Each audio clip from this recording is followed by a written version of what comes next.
Saudara, Kakor Lantas Polri melakukan patroli bersama tim urai menggunakan sepeda motor meninjau langsung pergerakan arus balik Lebaran di jalur tol Jakarta Cikampek. Ditemukan berbagai hambatan saat arus balik. Kakor Lantas mengatakan kapasitas jalan masih leluasa untuk diberlakukannya kontraflow 3 lajur.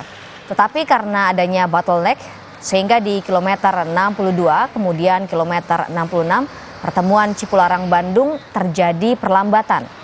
Selain itu di jalur kontraflow juga terdapat beberapa kendaraan yang mengalami gangguan dan berhenti di bahu jalan yang berdampak pada kepadatan arus lalu lintas.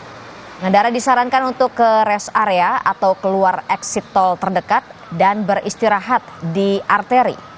Untuk memberikan kelancaran arus balik, sistem one way yang seharusnya berakhir tanggal 16 jam 8 pagi tetap akan dilakukan, tetapi sifatnya situasional. Disiapkan juga pemotor yang membawa bahan bakar untuk mengantisipasi kendaraan yang kehabisan bahan bakar.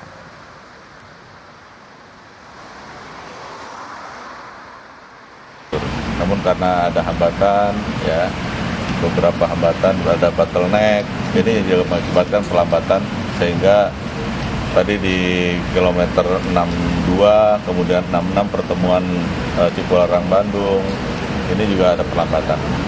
Mendapatkan gangguan, ya di bahu jalan tadi kita patroli juga ada beberapa kendaraan yang mendapatkan gangguan, ada juga masyarakat yang ingin menuntaskan kewajibannya yang nggak bisa diwakilkan, ya kemudian ada yang sudah kelelahan, jadi kita tadi himbau ya untuk yang lelah silakan istirahat di keluar exit tol Karawang Timur tadi, ya itu sudah tinggal 500 meter sebenarnya.